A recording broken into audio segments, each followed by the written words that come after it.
The registered participants. I can see the number is crossing 923 right now, and it's going up. But uh, first and foremost, let me express my gratitude to Madhuban Publishers for giving me this opportunity to address all of you teachers. It's a pleasure meeting teachers all the time. And I'm so happy that today I have this tremendous opportunity to talk to all of you uh, about certain things that you need to know about the teaching of grammar. And we shall be talking of several things today. And first and foremost, I want you to switch off your mobile phones. And number two, I hope all of you have got your pens and papers with you because you need to make your notes. And you're always welcome to ask questions, as we said some time ago. So get ready. Shall we start? I'm ready. Good. Today, the focus of attention is on grammar. We will talk about what is grammar, what is, for example, the teaching of grammar, what else should we know about grammar? Is there something that we need to know about grammar, and so on and so forth? Ladies and gentlemen, grammar for some teachers is always a terrifying thing. Don't use any PPTs till I tell you. Please take it off. Take off the PPTs. Sure. I'll give you instruction and then you please put up the PPTs. Sure, sir. Thank you. Now, for many teachers, they think grammar is something very difficult to handle and not at all enjoyable. It's not a pleasurable activity. And so, only if you know grammar very well, only then you can handle grammar. All these are popular notions that we have about grammar. Today, we would like to understand some of these notions. And I think you should know quite a few things about grammar. First and foremost, you should know that English language itself, the idea of teaching English, started barely about 350, 400 years ago. Teaching of English was not there. English was there in a few pockets here and there, and people spoke it like some tribal languages that we have. The concern towards teaching of English started when lots of immigrants came to England, settled down, and started with their merchandise. They started with their trade. And that's when they needed a common language of intercommunication. And that's when they saw an opportunity. The locals in England saw an opportunity to teach a language which was the language of the country, small country, to all these immigrants. And that's how the teaching of English emerged. Nobody had any idea how to teach. Each one was his own teacher. And whatever they wanted to teach, they thought they would, that's what they should teach. And they went on doing that. Until the mid-19th century, when the language had developed and there were new inventions happening, new discoveries happening. Industrialization had set in England and a few other countries, but mainly in England. Now, with everything new happening, this idea that English language also should now become a little stable, not standardized yet, but a little stable, so that there were a number of people teaching the language, And there were a number of people who were learning the language also. And there were many more speakers. Now, in this scenario, what becomes very important is communication. Now, if there is communication, then communication requires that one understands the other, which means that whatever I spoke should be understood by the many others. There were, for example, German speakers, Scandinavians, French, Portuguese, all kinds of people who were speaking, who were talking, who were communicating with each other. And their language had to be, to some extent, standardized, at least communicable and understood by all the others. In this sort of a scenario, there was also this attempt at making that language understandable, giving some kind of a shape. Why was there this concern? Because till then, you see, all those who taught English as a language thought of using what is known to some people. What was that? Latin. People who wanted to teach learned Latin, and they learned Latin grammar. And they thought that once they know the Latin grammar, automatically, you see, if you use Latin grammar, you can put English onto Latin and the two languages can be easily understood, easily explained, and so on. So their first attempt at teaching grammar was what is known as the Latinate grammar, which they thought they could use to teach English.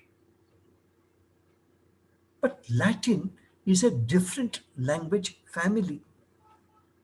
English is a different language family. And so they don't meet. They are all new languages. And so they suddenly discovered that no, no, no, no, no. The Latin grammar will not help us. So we need to have our own grammar. And it was at that stage that we had the first major grammar in English. And I say first major because it's a very extensive work which was carried out by Renan Martin. Renan Martin wrote a very comprehensive grammar of English, the grammar and composition of English. It's a very monumental work, a very significant contribution. And so Renan Martin grammar established a certain standard. And thereafter, lots of similar grammars emerged. Now, what was the idea behind grammar? Grammar, Grammar. Many people write it as ER. Please correct it.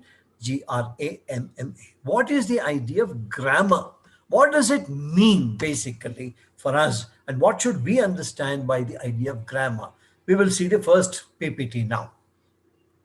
Take a look at the first PPT. Yeah, you can present the first one, sir. Sure, sir. Give us the first PPT. Very good. Very one. Today we are going to talk about all these things. Now look at this. What does grammar stand for? All of you should make a note of this. No, no, don't go to that. Please stay with this. Till I tell you, don't move on, please. Thank you. Grammar basically means the following, and I want you to understand this very correctly. What does grammar mean? It means, number one, being accurate in your sentence construction, using accurate sentences. What do we mean by accurate? Correct, precise. These are all the synonyms which go with accuracy. By accuracy, we mean correctness. By correctness, we mean exactness. By exactness, we mean precision. That means when we talk of grammar, We need to understand many of these things. For any language, okay? For any language, in any language, you have to speak correctly, grammatically correctly. And why do we say grammatically correctly? For example, you see, if you ask a question, go back to your own mother tongues, go to other languages that you know about. Can you speak ungrammatically? No, you can't. For example, let's take a language that we are talking of today, which we are using today. For example, if we say something like, I knows you. Oh, I knows you. When somebody tells you that I knows you, or somebody says, he don't know. Oh, he don't know. Quickly our ears become very alert and we say that there is a problem there, and apparently this person doesn't know grammar, you see, which means that we are saying that that person is not using the exact words that he should use. They are not precise, they're not accurate, and so on. So he can't say that no, he don't know. Oh, I doesn't know. Oh my God. And today you hear a lot of people saying, oh, I I can able to understand you. I can able to understand you. Or I can't able to understand you. People should know that can and able are the same. You can't use can and able. So you can use either I can understand you or I can't understand you. Or you say I'm able to understand you or I'm not able to understand you. But saying I can't able to understand you is not accurate. So we say that these are not just ungrammatical. We use the word error, ERROR. We say that these are errors, erroneous use of language. Now, when we talk about some of these small examples in English, we can talk about some similar examples in all languages, in many languages.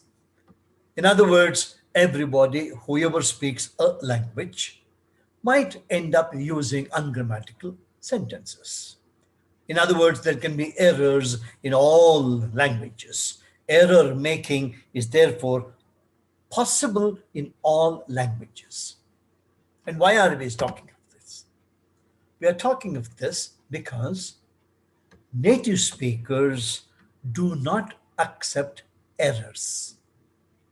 They don't want errors in your language.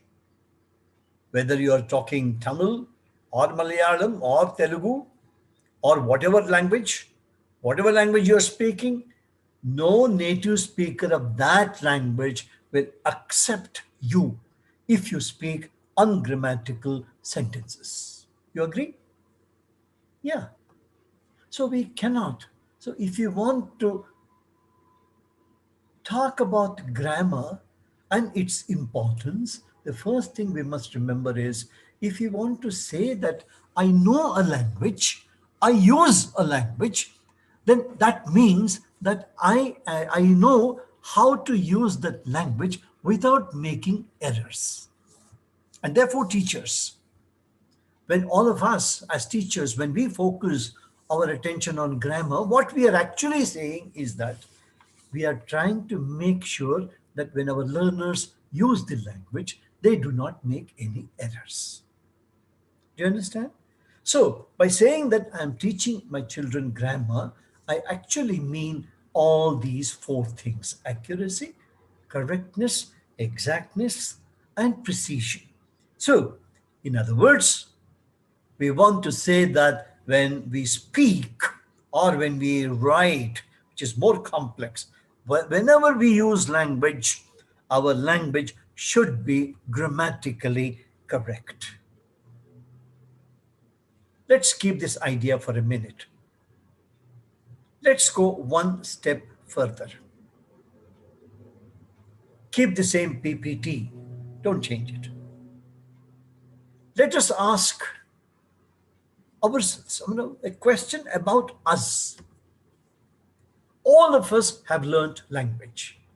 All of us use our language. How do we manage to speak without making any errors?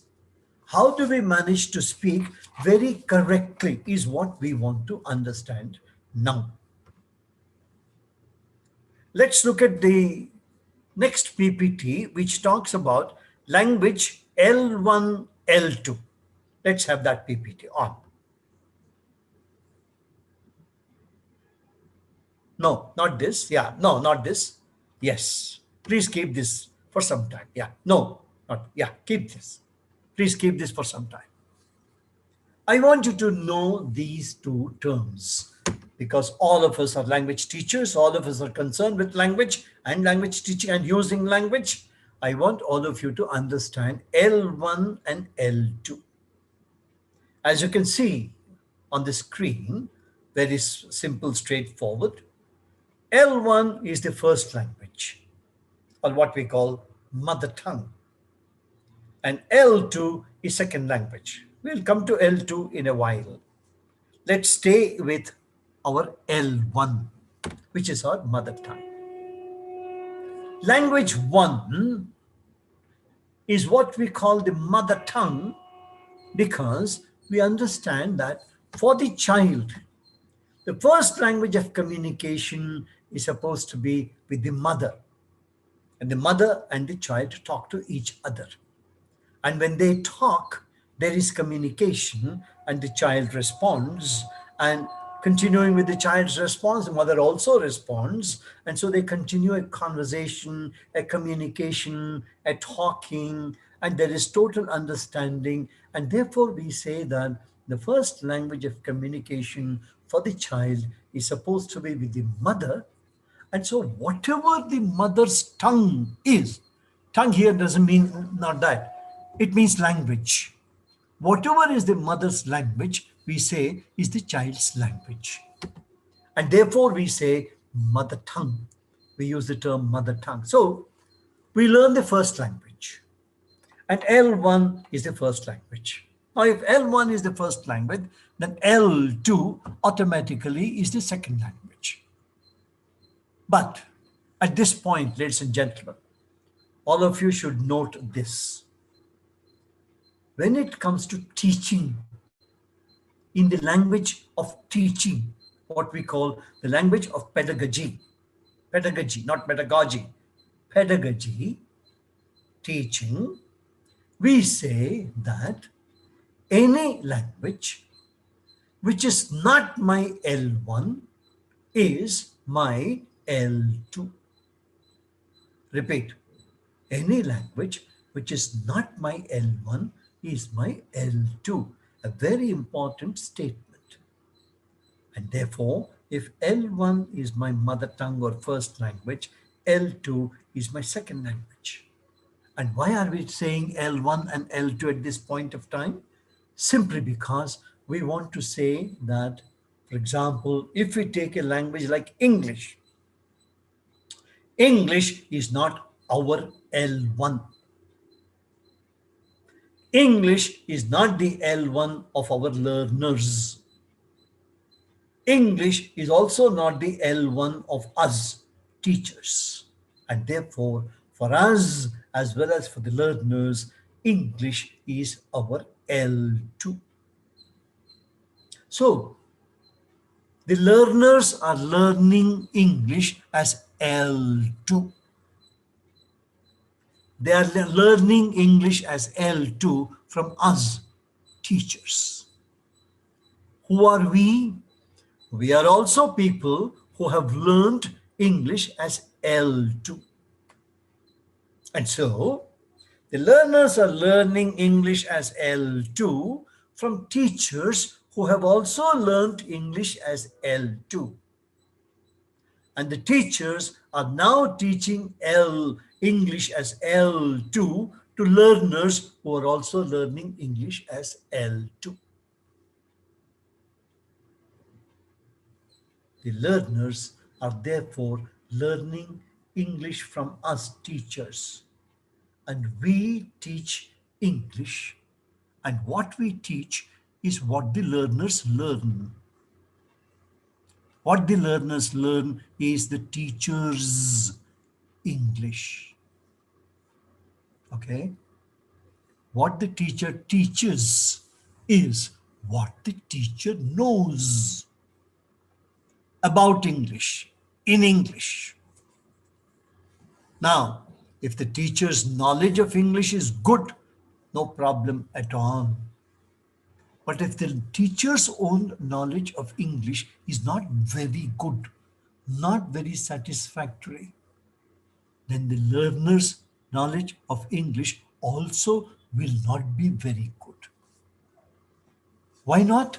Because, as we said some time ago now, the teacher's English is the learner's English. What the learner learns is what the teacher teaches. And as we said some time ago, what the teacher teaches is what the teacher knows, what the teacher has learned. And so, you see how all these things get related.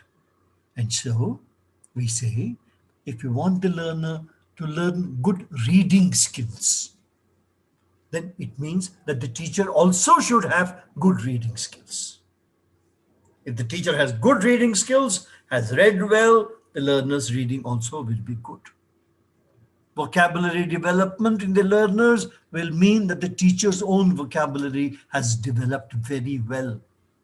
If the teacher has good vocabulary, the learners also will have good vocabulary. The teacher wants the children to write something. And the children usually say, teacher, you write first. Then I write. You know? And many children also say that, no, I can write better and you can't write at all, kind of thing. Fun. That means that if I want the children to know something, it means I must also know about it well.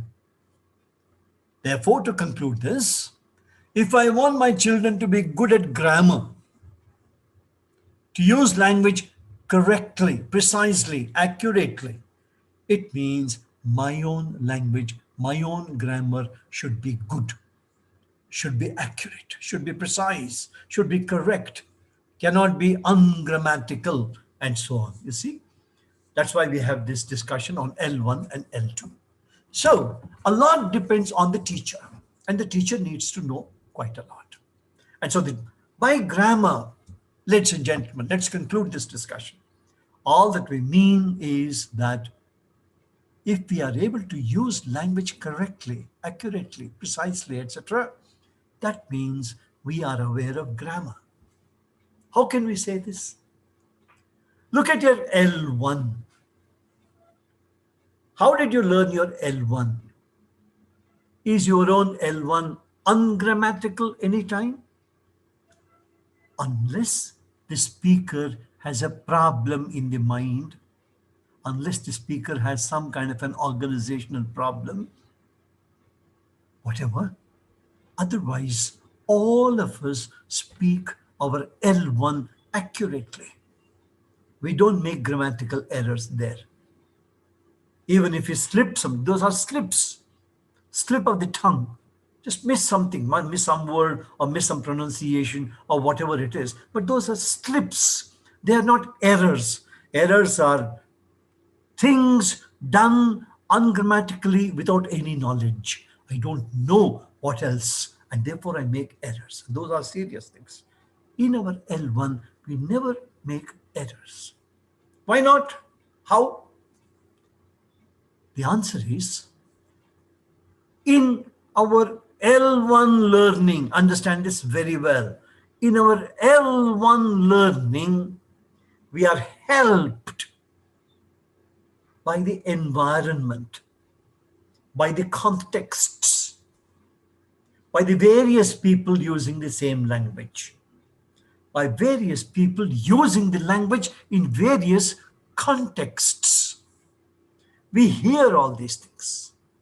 When we learn the language, we understand meaning in so many different ways.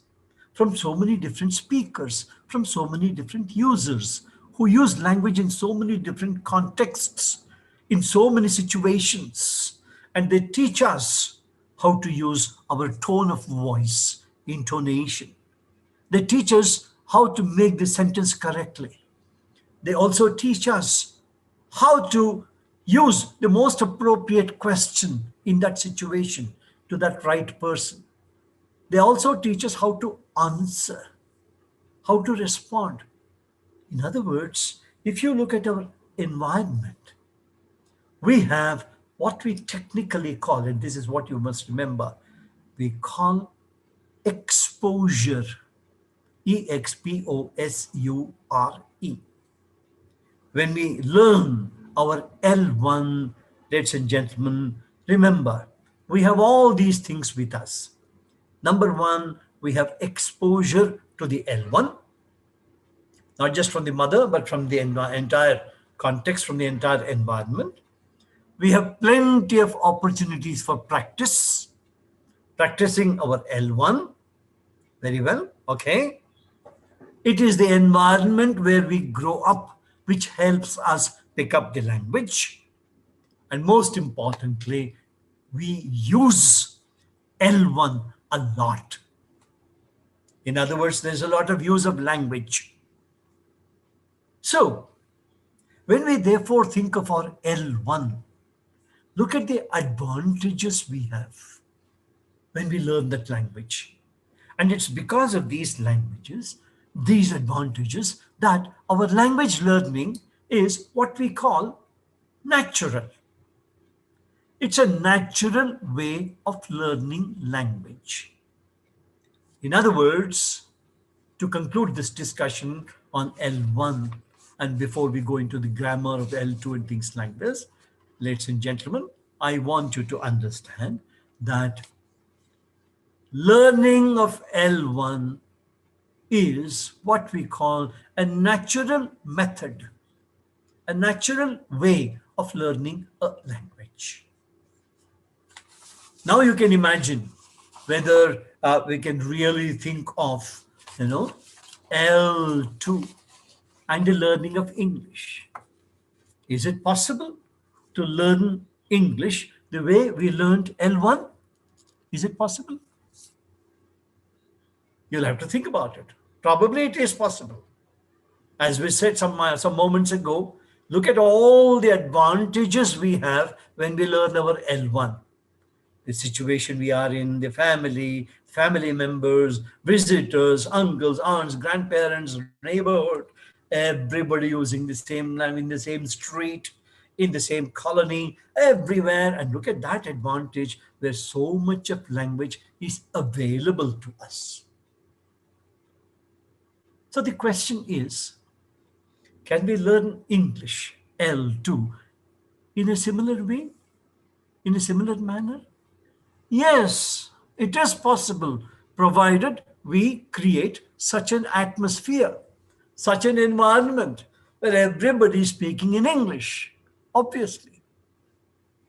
And so we and our learners, by we mean our learners also, will have so much of opportunity to listen to English, speak in English, interact in English, communicate in English, correct themselves, self correction, auto correction, listen and correct, and everybody speaking different languages and so on. See, intonation, questioning, see so much. If there is an English atmosphere around us, certainly yes. Imagine your 2-year-old child going and living in America or living with somebody who speaks another language in your neighborhood. The child will pick up that language in no time. And how does the child pick it up? Because the child has the capacity to learn, thanks to from L1. But secondly, the child is also capable of grasping, catching things, and using language, correcting, self-correcting, auto-correcting, and so on and so forth. So, one of the most important thing, therefore, to conclude this part of it is that if we are able to give our children the kind of environment that the child has had in learning L1, When the child learns L2, then it is possible for us to ensure that the child will learn L2. Why just L2? L3, L4, L5, any number of languages. And so it's therefore possible for us to say that the child can speak the language grammatically correctly, can speak English, L2, any language, L, grammatically correctly, if we are able to do a few things. After saying this, I'm going to take a break for 10 minutes. If you are able to speak English, if you are able to converse in English, if you are able to communicate in English in all situations, formal, semi formal, informal, in all these situations, if you are able to do all these things, speak, converse, communicate in English, there is no reason why our children cannot pick up English. And they can be free from grammatical errors. But how does this happen? How can we do it inside the classroom also? For this, we need to go a little step further. But at this point of time, I'm giving you about 10 minutes time, a short break, where if you have any questions on what we said so far, you can ask those questions. Right. Mr. Biju Nair will coordinate that part of it. Anybody has any question, pass it on. So we will respond to that. Okay, thank you so much, sir. Yeah, Uh, good. Jyotish, can you please stop the share, please? Okay, thank you so much. We have got a couple of questions over here in the chat box. The first question is asked by Rajkumar Stalin, sir. So he's asking for a native speaker. How do we work on pronunciation? Ah.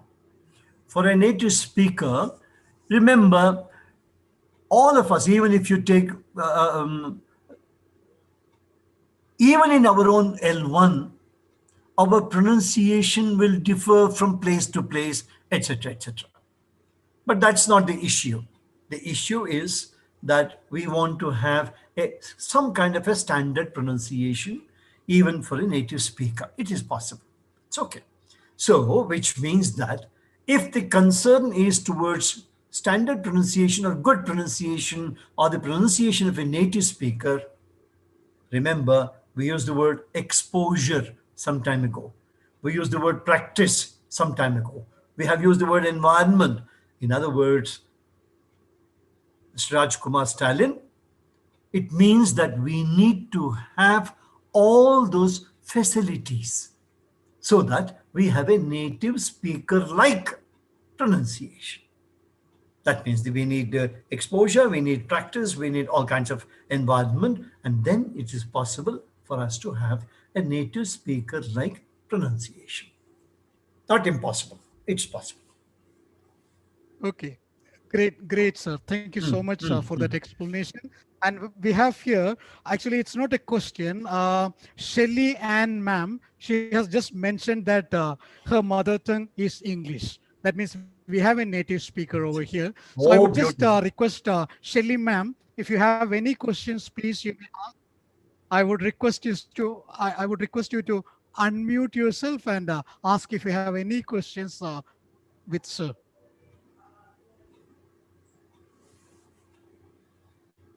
Yes, Shri ma'am.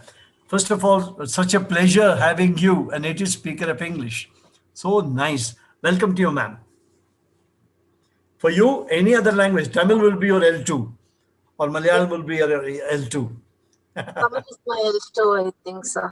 Yeah, Sharia. Thank you, sir. Thank you, sir.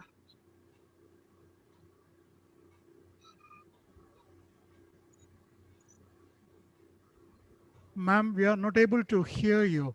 If you're speaking, could you please say that again, please? I didn't say anything, sir. Tamil is my second language, which I'm learning. Can you hear me? Your voice is breaking, ma'am.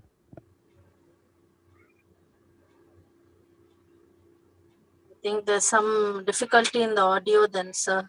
Okay, no problem, ma'am. Anyway, we are so happy that we have got a native speaker over in the session. So we will move on with the next questions. So here, I have some of the participants have raised their hands, though it's a bit difficult for us to deal with this, but we will just request one by one of them to just unmute and ask the question. First, I would request Alfonso Roy, ma'am, to please unmute yourself and ask your question with sir. I have requested you to unmute so that you will be able to unmute yourself.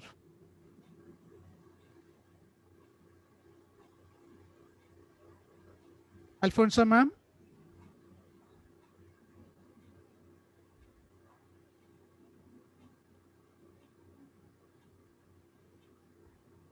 Okay, I think there are kind of little difficulty in unmuting when we are dealing with such a huge crowd. So I would request those who have raised hand, please use the chat option to type in your concern so that I can pick them and read it for you so that sir will be able to give you the clarification. So I will just pick the concern from the chat box. Sangeeta Murugan ma'am has asked a question. Is bilingual explanation an effective way for teaching second language for beginners? Yeah. Yes, of course. You see, bilingual explanation is a way of helping them comprehend, understand something. But the target is the aim, the objective is to switch over to the L2. Now, in such a situation, do whatever you want to expose them, including bilingual explanation. There's no problem, nothing wrong in that at all. It's not a crime, nothing. Do use it, but it's very important that you quickly switch over to the target language. That's all. So use it, but eventually come back to English. That's it. Okay, sir. Next question here. Children speak English from teachers, but except language teachers, subject teachers also influence them. So they go with their accent and Absolutely. grammatical errors. So it's Yeah, been asked by Kani Arumugan, ma'am. fine. Very correct and very precise, Arumugam man. Now you understand how much of a difficulty the English teacher has if she wants to focus on improving the children's English. Precisely that. Mathematics teachers or science teacher, all of them use English in their classes if it's an English medium school, and all of them use their own Englishes. But if you would like to focus your attention on improving your learners' English, maybe you may have to take some extra, either make an extra effort in the class or take an extra class at some point of time. And so, if you do it with a lot of hard labor, diligence, it's just possible that maybe a small percentage of children do pick up some of them. That is the main difficulty we have, you know.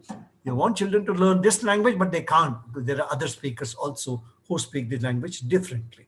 You're right. You're precisely right. So all that you do is engage them in a special class and train them specially.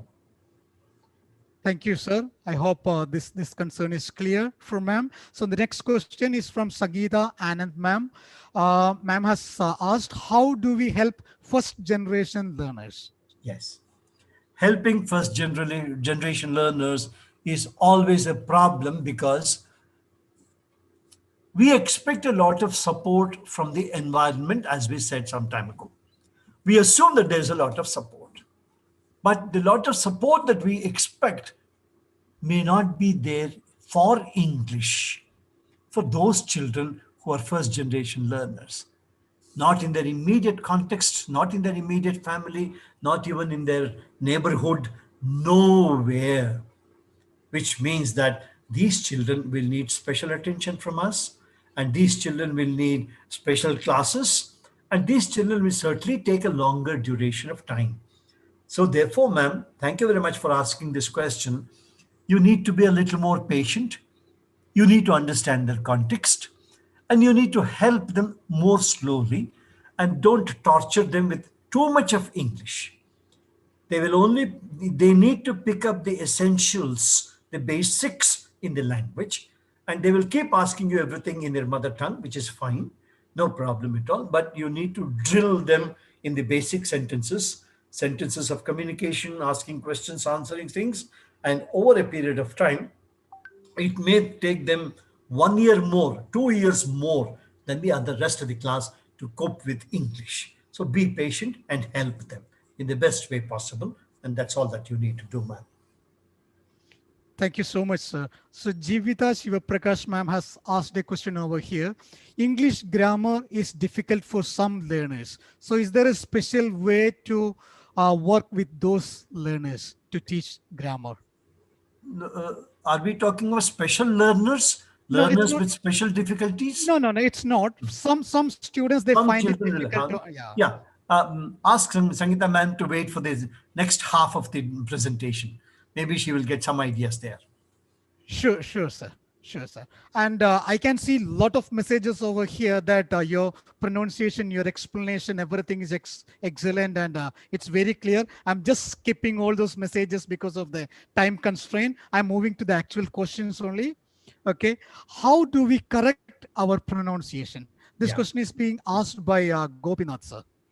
Gopinathan sir, correcting ourselves, correcting our pronunciation will require a model, not just correcting pronunciation, using the right sentences, reading well, reading faster, comprehend. All these language skills will require a model to help us.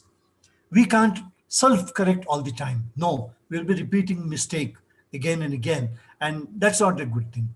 And therefore, one of the things that we need is a model, somebody who is really slightly better than us, who understands things better, who speaks better English.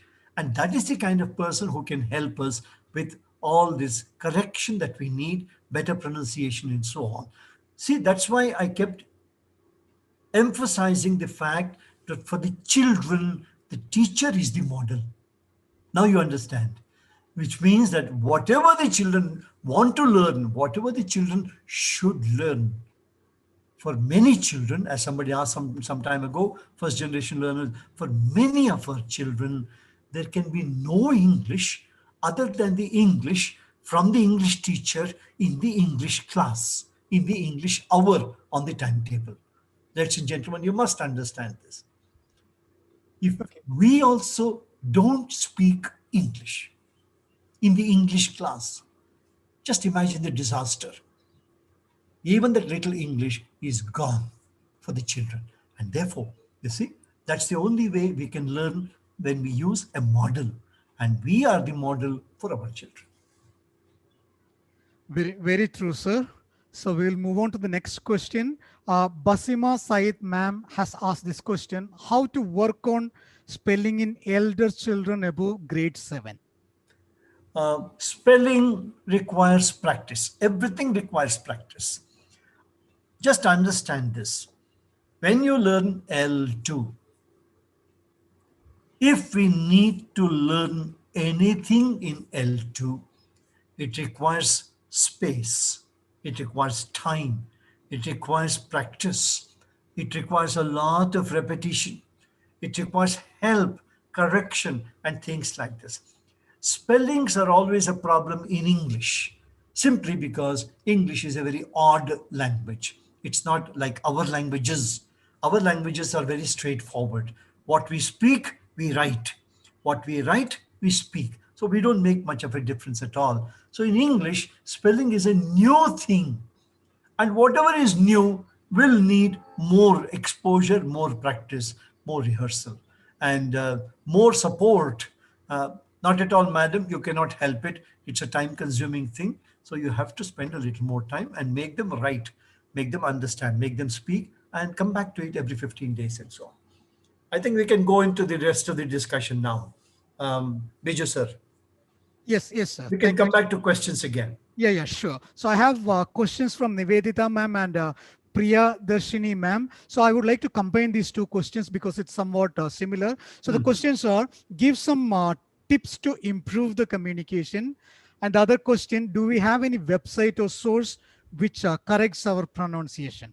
Oh, yes. Yeah, okay.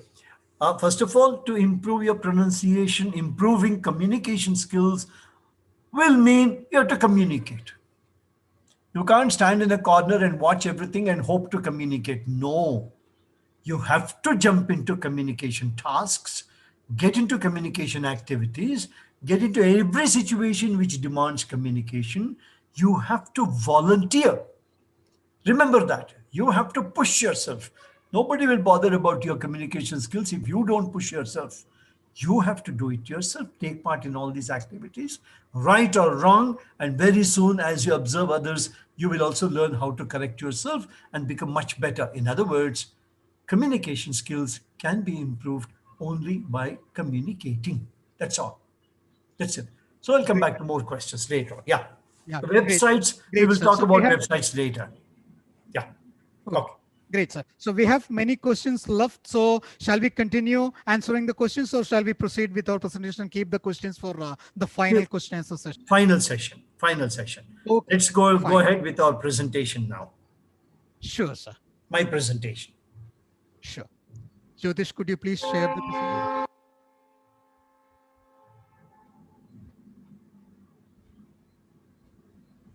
Good. Very nice.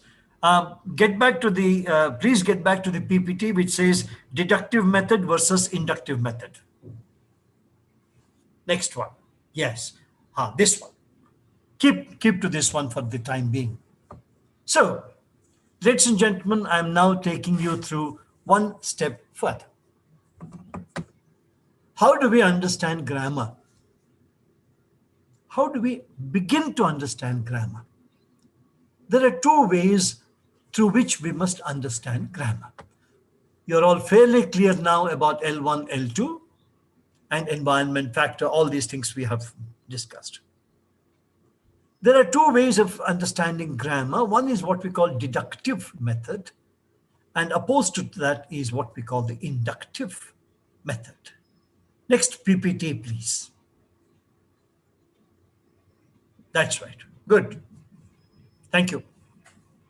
Deductive approach is an approach where we begin with rules and then we go give lots of examples to support the rules. Inductive approach is the opposite approach where we begin with examples and then we derive the rules. We arrive at rules later on. Now, I want you to understand these two very well. Have you made a note of all these things? Good. Now, if you look at Wren and Martin, Wren and Martin used what we call the deductive approach. They began with rules. In their rules, they said a noun is the name of blah, blah, blah, blah, blah. A verb is this, this, this, this, this. An adverb is this, this, this. So on and so forth. For everything, they used a rule. While using a rule, the second thing you must understand is they used terminology, terms. They use terms like noun, verbs, adverbs, adjectives, tense, articles, this and that. They use terms and then gave a definition, and they called that a rule, and then gave examples. This is how Wren and Martin did. Now, nothing wrong in that.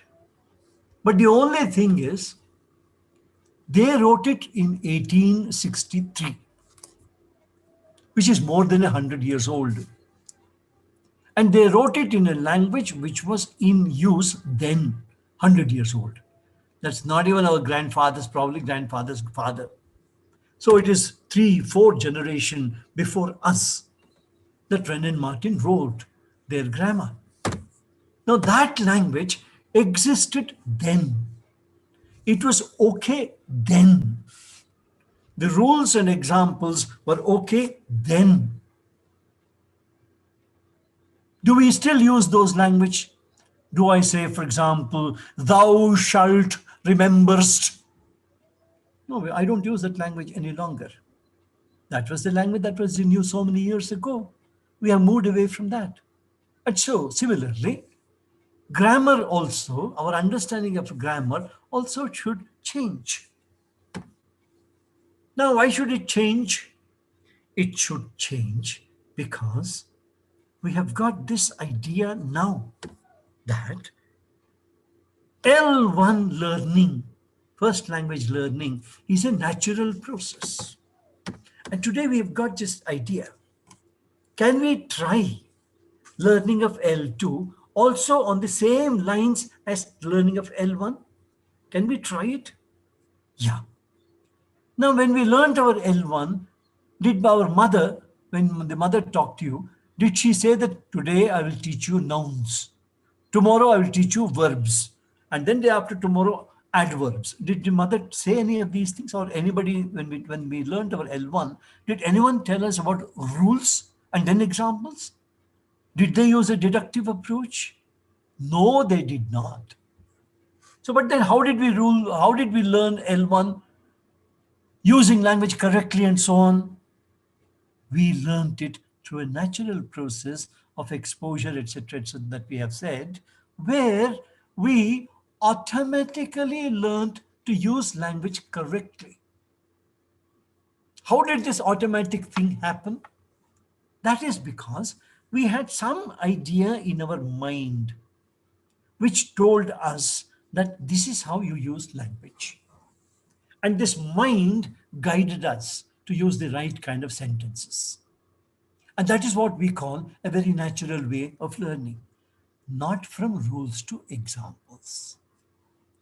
What we were exposed to when we learned our L1, ladies and gentlemen, remember this, what we were exposed to were examples. We learned language through tremendous number of lots of examples. And when we learned from examples as we grew up, then we learned the rules.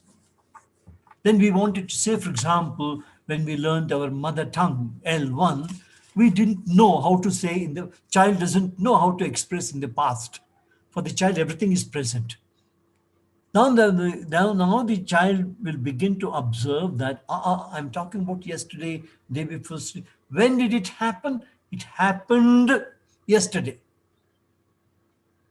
Now, the child begins to learn that you can't use the same verb all the time. You have to add something else, change it, and so on. So, the child begins to operate in its own rules. It creates rules. How does the child create the rules? Because the child has access to language. The child uses so much of language that it experiments, tries, and when it knows that it is successful, it has said the sentence correctly, and everybody says, good, good, good, you have right. Oh, well, very well said, very good. Oh, yes, so you did it yesterday and the day before yesterday, and now the child is very confident. In other words, learning of L1 is not a deductive approach. It is an inductive approach. So, when we try to understand grammar and when we try to think of grammar, we think of a deductive approach and an inductive approach. From rules to examples, from examples to rules. And so, now, can we therefore, when we think of teaching our language, can we now use something which is different here? When we teach English, can we use an inductive approach is the question. So the traditional grammar had its own grammar rules and so on. About 50, 60 years ago, remember, or a little more than that, people started thinking. Grammarians started thinking. They said, look, should we really bother about all these terms, noun, verb, adverb, adjective? Should we bother about them? Are children really worried about these terminology? What happens if I simply call all the nouns as, for example, brinjals, mangoes? So table, chair, etc., etc. All these are mangoes. Can you give me more mangoes examples? Yes, they will start giving. Let's say, for example, walking, running. All these are, let us say, pineapples. Can we use? Can you give me more examples of pineapples? Yes, we can. In other words, all these terms very important, terribly important. You will die if you don't know these rules and terms. Nothing will happen. We never learned like that to our L1, and therefore they are not very much necessary. And so, when it becomes an inductive approach, and when we use examples, we use lots of these examples from our own experience, life experience. This is most important. Why should we do this? Because when we look at a language like English, you already know that in English, a word can be a noun, can be an adjective, can be many other things as well. And you also know that in English, for example, the part of speech of a word can change simply because there is a change in stress.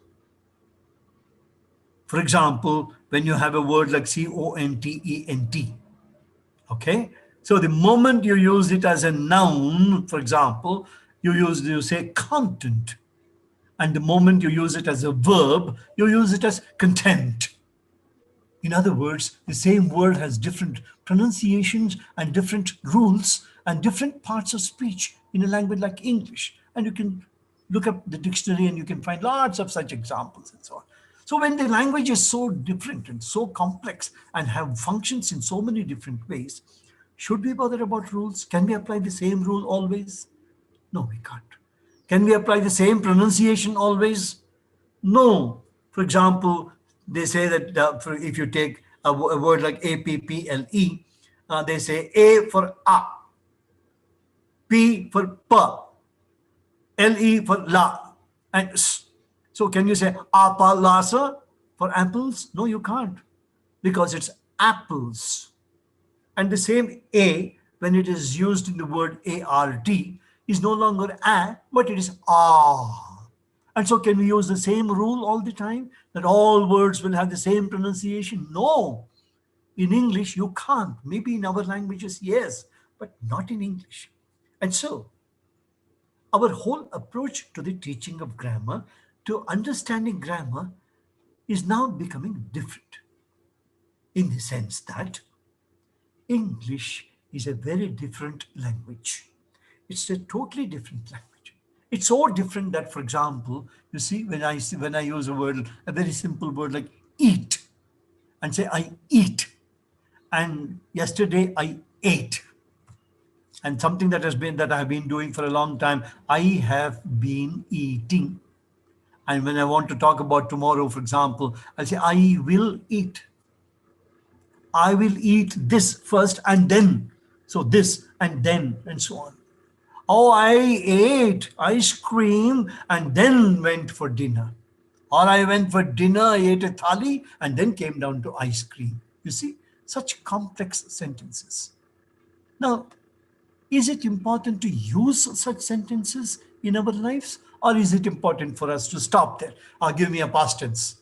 Or give me a past participle. Give me a past perfect tense. Give me a past perfect continuous. Who wants all these rules? Nobody wants them. We just want language. Supposing you go into the classroom and you tell the children, all right, tell me what you ate yesterday, all of you, each one of you, and everyone will come up with all kinds of things. I ate this, I ate chicken, I ate masala dosa, I ate idli. They say, okay, what did you eat day before yesterday? Oh, day before yesterday also I ate blah, blah, blah, blah, blah, blah, blah. But before you ate this, what did you eat? I ate that first and then ate this. You see? Okay, so for about 1 week, if you're continuously eating rice, what will you say? Oh, I have been eating rice for 1 week. You see, using language like that very fluently As if it's a very simple thing, and every day it's one time do you leave home? I leave home at this time. What time did you leave yesterday? How do you come to this school? I come by bus. Okay. Well, how did you come to this school yesterday? So yesterday also you came by bus? Yeah, yeah, yeah, yeah. Last month also? Yeah, yeah. Last month also I came by bus. Tomorrow also you will come by bus? Yes, yes, yes. You see, in other words, when we begin to use English in a natural context, in a natural way in the classroom, without bothering about either rules or terminology, we are introducing children to a natural language, a natural way of learning English. Is this deductive approach? Rules to examples? No. Is it inductive approach? Of course, yes. In other words, when we teach grammar, we don't have to bother about many of these things, particularly in the early classes. I'm moving one step further now. Remember this. In the lower classes, how do we teach the so-called grammar, and how do we move into the so-called grammar in the higher classes? Good. Okay. Let's move to the next PPT, which says type of words, naming words, doing words, and so on. That's good. Please stay there. Thank you very much. Excellent. Look at these. There can be a number of words, and when we teach English, we can teach lots of these things. For example, naming words, nouns, doing words, verbs, describing words, adjective, how words. Now, when you look at naming words, doing words, don't they sound much better than these horrible words called nouns, verb, adjectives, and adverbs? Now, we should know this. So, nouns, telling them, okay, can you give me some more words which name things? Look around, yeah, and they come with fantastic words. And you can say that, okay, these are all naming words. Doing words, lots of things to do. Do it in Tamil, do it in Telugu. Oh, yes, you can do Malayalam. Oh, fantastic. They'll give you any number of. So remember this. This is one approach where we think of naming words, doing words, describing how. Now, you should also remember something else. When we talk of tense, tense is something that defines time, very precise time. Or in English, there are only two tenses. There is no third tense. The two tenses are what we call present and the past. Why is there no future tense? Because whenever we talk of future, we are talking in the present. Now I'm telling you, tomorrow I'll meet at 4 o'clock. I'm not telling that in the future. No, I'm telling it in the present. Yesterday I told you that I will speak to you on Wednesday next. You see, already. So once again, I'm not talking in the future. So there is nothing like a future tense, but there is what we call a future time. In other words, English grammar talks of time, time zones. It talks of a present time zone, a past time zone, and a future time zone. And so, when we think of time, remember this. Have you made a note of it? When we think of time, we talk of present time, past time, and future time. But when we talk of tense, we talk of only two tenses. There are only two tenses, and so on. So we need to think of both these things, because now, can you encourage your children to construct as many sentences as possible using this concept when you teach? Certainly, when you teach your English. Yes. Tell me about past. Tell me something that happened. When did you visit Goa? Oh, you visited Goa then. Oh, very good. Did you fly in an airplane, or did you take a train? Oh, you see, I took a flight. We flew. See how languages just come about, one after the other, and things like this. Good. All right. The point here is that, ladies and gentlemen, when we teach grammar or when we teach what we call grammar, we can talk very informally in the classroom. Go to your class and enjoy talking to the children, as I've been saying. How do we do this? Let's go to the next PPT, which says classes 1 to 5. Look at that. There you are. In classes 1 to 5, my dear teachers, what I want to tell you is we are talking of different approaches to the teaching of grammar. This is how we need to teach grammar today from 1 to 8. We'll take 1 to 5 and 6 to 8. At 1 to 5, teach language, usage, how to use language. Like, for example, the children at 1 is class age 5 and children at 5 is around 10, which is fine. Just as you did it at home, teach them how to use language. And when you teach them language, how to use language, build data. You're building them a huge thing, huge amount of data in their brains. They're learning so many words, so many sentences. They learn how to explain, how to ask questions, how to answer questions. They do all these things. In other words, I'm concluding now. In the lower classes, use lots and lots of oral activities. Plenty of conversation, plenty of conversation. Don't bother about rules at all. Do a lot of listening, lot of speaking, lot of conversation. Do a lot of reading. And don't stop after reading. Let them describe what they what they read. 1 to 5. They can talk about. Let them describe the picture in the book. Let there be a discussion. Supposing there is a butterfly of a particular color in the textbook, ask them, have you seen a butterfly like this? Have you seen butterflies? Oh, how nice. Have you seen a flower which is pink in color? Oh, yes. Have you seen one? Can you bring one tomorrow? Talk about that. Read, describe, discuss. And how do you introduce writing in the lower classes? Controlled writing. What do we mean by controlled writing? Teacher controlled writing. They write exactly what the teacher wants them to write. Fill in the blanks, completion, spelling, sentences, small sentences, look at the picture and write the whole thing, all these things. Semi-free writing, which means that semi-controlled, partially free writing. Semi-free writing, which means that, for example, you begin the sentence, leave the second half. Let them complete it. Yesterday, dash, dash, dash, dash, dash. Write whatever you feel like it. Give the whole thing and let them fill in with their own information. Till now, you are going to give them, for example, on the top in the box, you give them the word, not the adjective, not the ing form, not the other form, past form, this form, that form. Let them look at the sentence, fill in the right one. And if they are able to look at the sentence and identify the right kind of word that has to go in there, then automatically it means they have learned language. What more do you want? And so this is how we do it in the class, in the lower classes. I hope you have made a note of this. Good. Have we given them any terminology? Noun, verb, adjective, adverb? No, we have not given anything at all. Now look at the last PPT on, for example, classes 6 to 8. Look at the next PPT. Classes 6 onwards.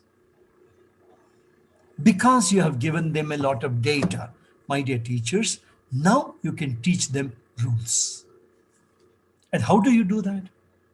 You write 10 sentences of the same type. Now you tell them what is common in all these sentences. They will tell you that there is one word which is saying something about the other word. And what is that saying something? It is describing the other word. And how is it describing? Oh, it is adding extra information to the other word. Oh, very good. Is it talking in the present or is it talking about some time which has already gone and so on? Yeah, now you can tell them that that word which is being described is what we call a noun.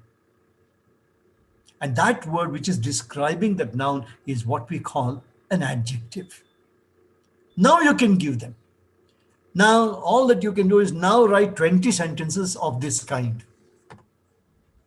Tell each one to give one sentence, new sentence, whatever it is. Give them. Can't they do that now? Of course they can do that. How can they do that? Because they know the language. How do they know the language? Because you have taught them to use the language freely, comfortably. So, did you teach them any terminology? No, not required. Now you can start teaching terminology. That's what we call use. Use of language is rules. And so you teach them the rules now. Whatever rule you want, you can teach them till they get bored, and you can teach those rules. Enjoy your teaching of rules, but from class 6 onwards. So you can now do your oral activities, you can read written activities, reading. All these will contribute language in such a way that they can create language on their own. And so, similarly, semi-controlled to free creative writing activities. And as somebody was also at that stage, lot of speaking, lot of discussion, lot of communication. And so, ladies and gentlemen, to conclude, all that I have to tell you is two things. Don't waste your time teaching rules in the lower classes. Teach them language. Give them plenty of language. This is the modern approach.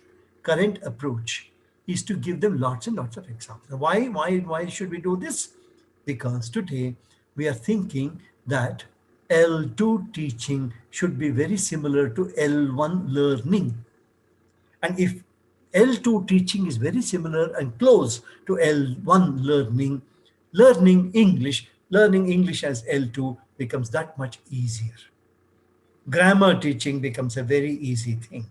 When you take them out in the lower classes, 1 to 5, take them out and let them describe whatever they want, and they come back to the class and describe the entire thing, and you give them lots of tasks. Would you like to go again? Yeah, give me 5 reasons why you want to go again on the outing. They'll give you 5 reasons, not 5, 15 reasons they will give you. And that is oral talk in the lower classes. And once they have done it, now you ask them to write an essay on how I spent my summer holidays. They will come back with it. I'll tell you. Oh, yeah, I'll tell you. I'll show you how we spent the summer holidays, and they are able to do it. And before you do this, for example, you have an oral discussion. Before they write, speak, discuss, talk to each other, get into groups, do whatever you like, and so on and so forth. So, conclusion, ladies and gentlemen, don't have to fear teaching grammar. Enjoy teaching grammar. Once again, remember, if only you are able to teach your English L2 in the way the children learned their L1 at their home, in their environment, and so on. If you are able to replicate it, repeat it in the classroom, and if you can do activities like this, whenever they are ready, let me also tell you this, whenever they are ready with data, you can introduce the rules. For example, you've done a lot of talking in classes 1, 2, 3, and by 4, like they are ready with many things and so on. Bring in the rules there. Nothing strict about it. But don't start with rules in class 1 or in upper KG and L. No, not at all. Start with language. And when you think they are ready for the rules, give them the rules. When you think they are ready for the terminology, give them the term. Class 4, give them only simple terminology. Class 5, take them on to tenses. Class 6, they must be able to use language freely in all these time zones and things like this. If you are able to do this, let me assure you that not just your grammar class, but your English class also will be equally interesting. Thank you very much. Now for some questions and so on. Anybody can ask questions now. Yes, sir. Biju, sir. Now you can invite questions. Sure, sir. Great. Thank you. Jyotish, could you please stop the share?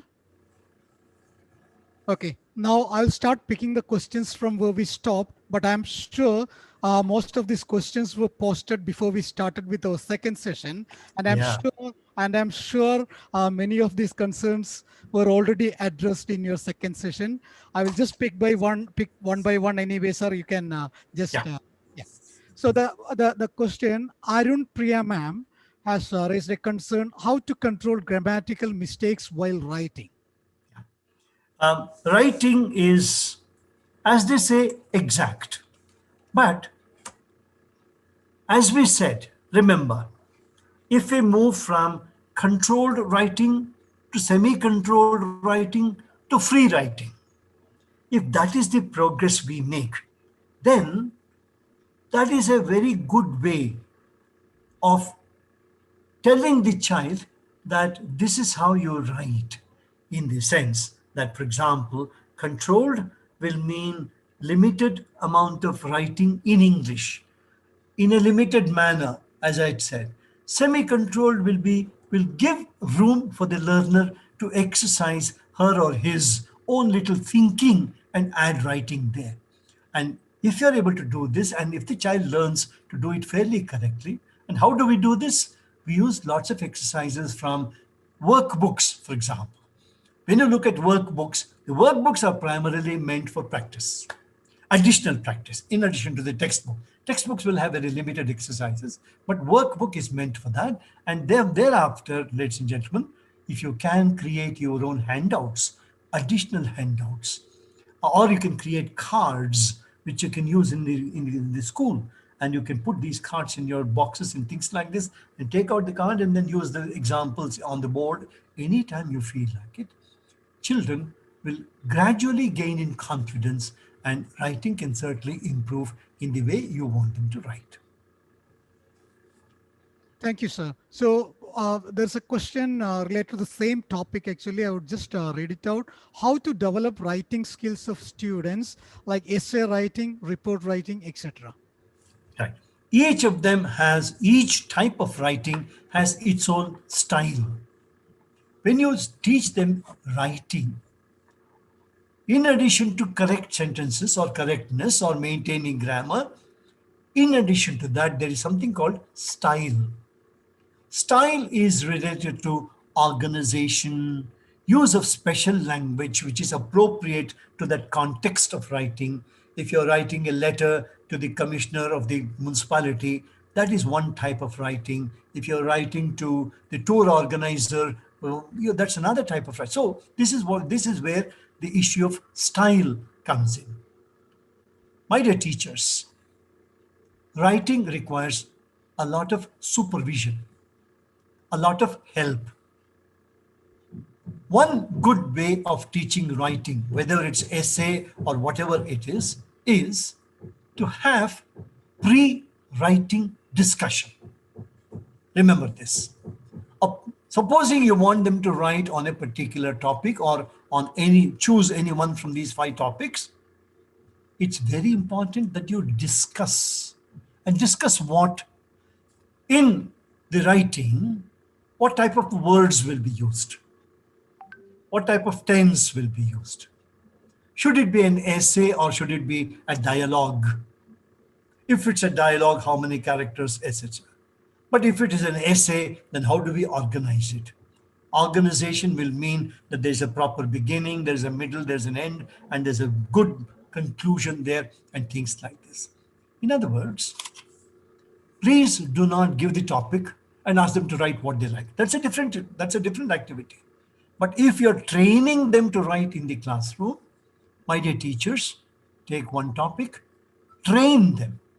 Train them in language, train them in organization, train them in style. Whether it's formal style or informal style, train them and then only allow them to write. Last point here, when you encourage them to write, don't allow them to write individually. No. Have group tasks. Right from class 4, class 5 onwards.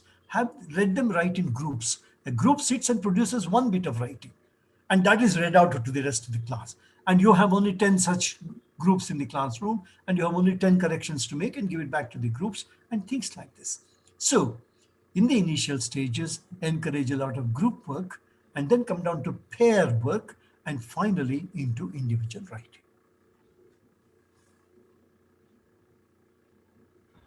Okay, sir. Great. The next question, actually, in fact, the same concern has been raised by many teachers here. What is your opinion in teaching and learning phonetic sounds of English alphabets? Um, you see, children need pronunciation. Children need spoken English. Phonetics is a science. Children don't need that science. It's a very complex science, like any other science. It's like biochemistry. So they don't need that science. They need pronunciation. They need spoken English. Teach them how to speak in English. Teach them the qualities of correct pronunciation, articulation, saying, for example, a should be a and not a. BAG should be bag, not byog or bagu. No, bag. Now, if a is a new sound, teach them that new sound. For example, sing. You don't need to pronounce. You don't need phonetics because that is what we call a voiced labial the bilingual. We have all kinds of terminology for that. You don't need that. That is phonetics, articulation, articulatory phonetics. But what you need is to teach them how to say the sound. And so teach them spoken English, not phonetics. And learn it yourself. Learn about how to speak all the sounds, how to produce the sounds. For example, when you have in Tamil Nadu, for example, you have always a problem with the word EARTH. Many people say yarth. No, it's not yarth. And if you say yarth, the children will also say yarth. Whereas it's a new sound in English, which is Now you have to learn and when EARTH comes, you don't say yarth, but you say earth. That is spoken English. So you don't need phonetics for this. You need training in spoken English to yourself, and then you train others, to children in spoken English. Great, sir. One question from Rajalakshmi ma'am. Could you please recommend some books which will improve my teaching and learning English? Lots of books are there in the market, and whether it is an Indian author or a British author or an American author, it doesn't matter at all. That's why I knew that there would be a question like this. I always use a question, a book like this, for example. You see, it's Murphy, Raymond Murphy. Now, Raymond Murphy's books are not very expensive. At the same time, what Raymond Murphy's books do is, on the one side, for example, on this side, you've got the lots and lots of examples and things like this, and here you've got more examples, but also he also gives a little rule and things like this. Lots of explanations, and these books are all available as the basic, intermediate, advanced. This is Raymond Murphy. Raymond Murphy, as you can see the name there. Raymond Murphy. Good. So, like Raymond Murphy has books on reading, on vocabulary, on writing, on grammar, on various subjects. Similarly, you've got plenty of books in the market. That which suits you, that which makes you understand whatever is there, take that book. It could be anybody for that matter. Okay, number one. Number two, always keep a good dictionary, either Longman Contemporary Dictionary or Oxford Contemporary, whatever it is. Let it be a contemporary dictionary. Don't keep your grandfather's chambers. As I told you, you see, that English was okay 100 years ago, 50 years ago, 60 years ago. The dictionary you buy should be contemporary, which means it should not be more than about 5 to 10 years old. So keep whatever book that you like, whether it's an Indian author or whether it's something. But don't buy very cheap books. No? If you look through the books, then you should also be able to understand the examples. The example should be appropriate, should be simple, should be understandable, and things like this. So no problem at all. I have no prescription. Enjoy buying your book and enjoy reading those books. Thank you so much, sir. And another concern is raised by Rosajit ma'am. When we search for correct pronunciations, we get British and American. Yeah. Which one to be followed in our country? That's right. English is a British language. Now, English is from the native speakers of English. And the native speakers of English come from England. Although when we say Great Britain, you should know that Great Britain consists of Northern Ireland, Scotland, England, and Wales. Now, Wales, Scotland, and Northern Ireland, their English comes from a word from a language called Gaelic, whereas English of England is the English of the native speaker of English. American is like Indian, like West Indian, like Arabic, like Australian, New Zealandish, South African. No, these are all in English of the immigrants, and they're not native speakers, and therefore we follow only British English. Great, sir. Very clear.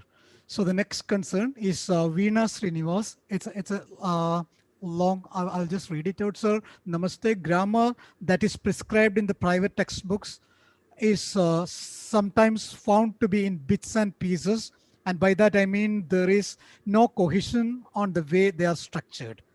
It might start with sentence, question tag, speech, etc., etc. Is there any pattern to take the kids systematically? Yeah. Good question. Very good question, madam. It's therefore very important that your knowledge source should not be one single book. It may be a prescribed grammar book by your school, but as a teacher, you must have more than one book for reference. Now, some schools may encourage writing of books themselves. So you may yourself engage in writing a grammar book for your children. But what you have done is you have sourced it from several books, half a dozen books. If you can do that, then when you teach grammar if there is a prescribed book, when you teach that, when you use that book, when you teach using that particular book, you will know which one to use, and probably in your lesson plan, when you know that there are some sentences which are either inappropriate or incorrect or inadequate, then you see in your lesson plan you have drawn 5, 6 more sentences. And where did you get these sentences from? From the other books that you have referred to on the same subject. So when you have that, and when you have a diary or a book in which you have got lots of sentences representing many of these grammatical things, and when you take such a book into the classroom, you'll be more comfortable and you'll be giving more information to the children, and you'll be making sure that they get the correct sentences and so on. You can't help it, that's why I said all kinds of people write grammar books. But what can you do about it? And sometimes they also copy, they also plagiarize, do all kinds of things and so on. And therefore, as teachers, our job is not to depend on just one source, but depend on half a dozen sources. You will suddenly discover that, oh my God, so nice, so convenient. So many people have written such good books. Have them all. Spend some money, invest, and keep them with you. And this is how you get. Thank you, sir. The next question is from Durga Lakshmi ma'am. Actually, it's not a question. She has shared a concern that when we have teachers with mixture of specializations and not exactly English in the formative levels, how do we help the teachers as well as students to get grammatically correct? Yeah. You see, teaching as a profession will require that you go to the class prepared. In other words, if I don't know something, I have to read, I have to understand, I have to gather data. And the last thing I do is I go and ask my friend who is an English teacher, for example. I should not feel shy about it. If I don't know something, ask the teacher. Or if I have something which I'm not very comfortable, for example, there's a poem which I have to read in the class, and I'm not very, very good at reading poems and things like this. Whereas my colleague is there and she is very good. And I ask her, I request her, and bring her to the class and make her read the poem to the class. So they get to hear very good reading and things like this. So there's nothing wrong in doing such things. Preparation is the key, practice is the key, and referencing is the key. Do a lot of reference work and get ready to class. No excuse for not getting ready and not saying that, oh, I don't know, that's not my subject, so I can't. No. Then please leave the profession, okay? Don't teach. Don't spoil the children and don't waste the children's time either. It's very, very important. Very true, sir. Thank you. Now, next one from Praveena, ma'am. Sir, personally, I employ grammar translation method of teaching grammar, but I feel it's a time consuming. Any suggestion about this, sir? See, grammar translation came about in early 1900, no, and in fact, no, early 20th century, in fact, 1910, 1920s, 1930s. At that time, for example, my own language had not developed much. Although printing had started, I could not access many books. So I didn't have many books for reference. And suddenly it was also found out that, you see, more and more children were coming into the classroom. And because of the Industrial Revolution, now schools became many more. And all kinds of children started coming into the school. And not enough of them had English background. Not enough of them also had access to books in English. They could not. And for them, you see, time is very important. You can't keep them for 15, 20 years in the classroom. No, you have to teach them fast. And so some people suddenly thought of this concept called grammar translation. Whatever is there, whenever they wanted to teach a rule, again rule based, whenever they wanted to teach a rule, take a sentence, translate it from English to whatever language it is, and then ask them to learn it in English, by heart them in English. Naturally, you see, if you spend the time in the classroom in doing some creative, useful talking, instead of that, you spend your time, translating every sentence into mother tongue and then retranslating it into English. Naturally, it's very time consuming. It's time wasted. No need at all, because today you should know that our children, whether they are in the rural area or in the urban area or semi-urban area, there is a lot of exposure. Children see a lot. Children can see a lot. They see so many advertisements in so many places, in so many ways, whether it's electrical goods or whether it's agricultural produce, whatever it is, lots of advertisements are there, and you can also take lots of ads into the classroom. In such a scenario, there's no need to translate. We don't. No, children also don't need everything to be translated. They can understand. And when you use very simple sentences, today I'm going to talk to you about fruits. They may not know the word fruits first, but you say fruits and then fruits. Pandu. Okay, pandulu. Oh, right, pandulu. Today I'm going to talk about lots of pandulu. Oh, how nice. Okay, very good. Right. So this is how language happens. And therefore, please stop, divorce grammar translation method from your teaching methodology. There's no need. And as I've explained to you, bring in discussion, talk, conversation, communication in the classroom, and you don't need any other language. They can understand it in no time. Thank you. Thank you, sir. Before we proceed further, I would just like to take a permission from you. Our planned session was till 5 o'clock, and I have many more questions left out. It's already 10 minutes past 5. So shall we continue for another 10 minutes, 15 minutes max? Up to you, sir. You're the God. Thank you so much, sir. So I'll quickly take the questions. I will skip the common questions and answered questions. So I would expect the teachers to excuse me for that one. So Anita ma'am has asked a question here. At what age we should start English grammar as a special subject? As we said, remember, we had classes 1 to 5 and 6 to 8. If you're talking of English grammar as a special subject, mind you, as soon as anybody has language, sufficient language, you can start grammar. In other words, as we said, we use the word data. As we said, you see, the moment children have enough data, look at your own child at home. Right? Now, if you ask the child at home, even in the L1, if you ask the child, okay, tell me, how are you going to talk to Mr. Narendra Modi tomorrow? Can you tell me in mother tongue, for example, how will you start and how will you what? So, if you're going to talk to Mr. Stalin or if you're going to talk to Mr. Jagannath Reddy, how will you start?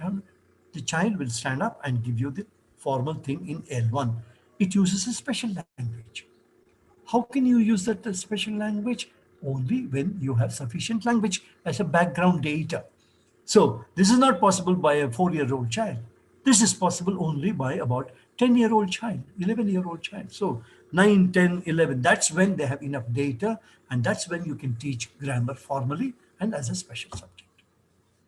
Thank you so much, sir. Now, Asha Tulapalli ma'am has asked a question. Some children hesitate to speak in English as they feel that they may commit grammatical mistakes. How can this phobia be removed from their minds? It's all in your hands, madam, in the sense that it's in the hands of how you handle. This is what we call classroom management. In classroom management, we also manage attitudes, outlook, behaviors.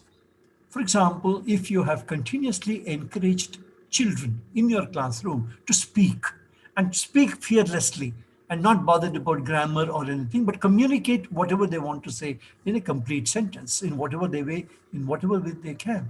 And if you have practiced this continuously, for example, let me tell you, say, for example, yesterday I go market, I go 5 o'clock. Many people, many people, many peoples in market. I come back. You see, this is perfect. This is communication. There are lots of grammatical errors. There's no grammar in that sense, in the strict sense. But communication is complete. But if this is how communication has taken place in your class, right from class 2 onwards, by the time the child comes to a higher class, there won't be any mistakes. But even if there is a mistake, nobody will laugh. Others will correct the child. Or even if the child makes a mistake, madam, this is a very important thing. Thank you for asking the question. Even if the child makes a mistake and you know, and many people in the class, many children in the class know that there was a mistake here, you don't point out. All that you do is, for example, the child used a wrong tense, you correct it and use it in the right tense without telling anybody at all.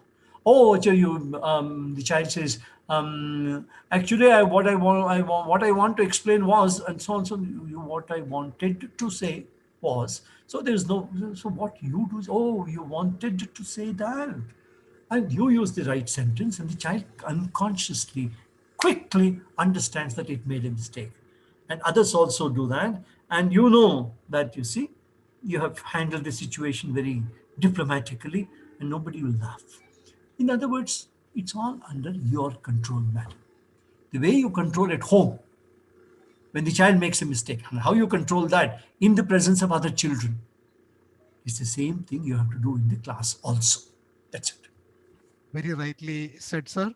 Now Yeah. we have a question from Raga Sudha ma'am. It's not related to the grammar or English. She's asking, can you please tell me a few good opportunities or jobs that students who are wonderfully good at English other than teaching? So it's There are, basically to yeah, motivate the students. yeah.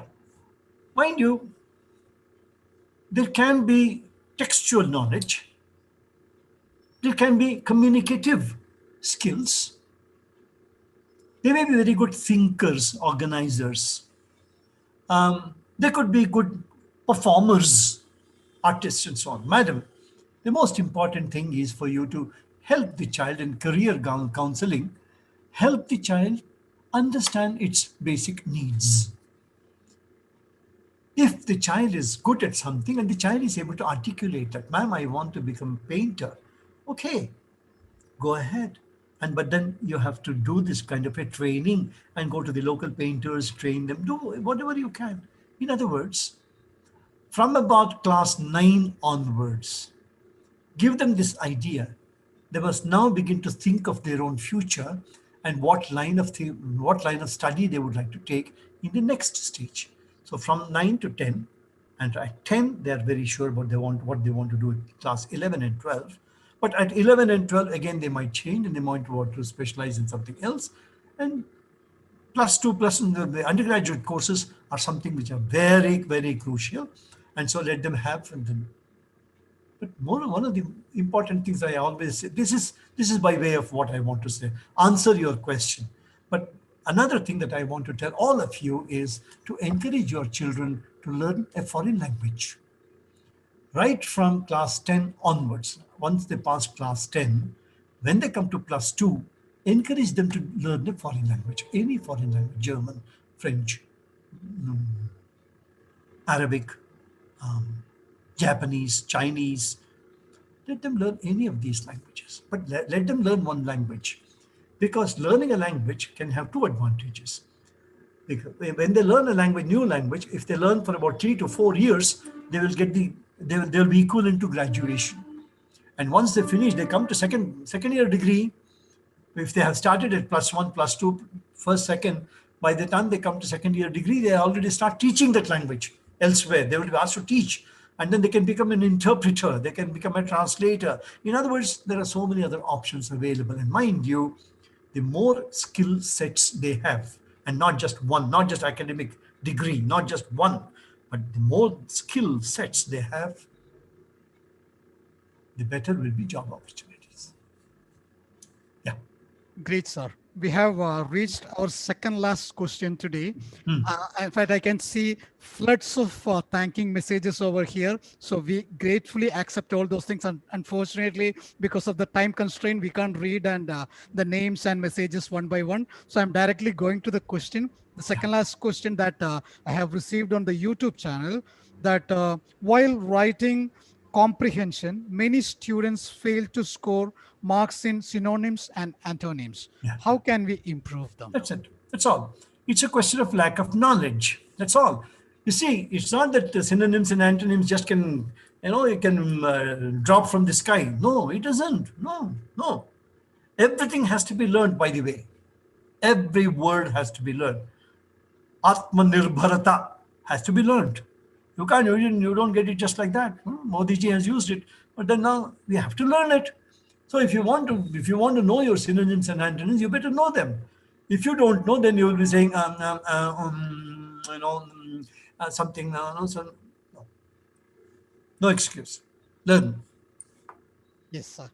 So the final question, sir, how to correct the grammatical mistakes in classes 1 to 5? You said not to tell the rules.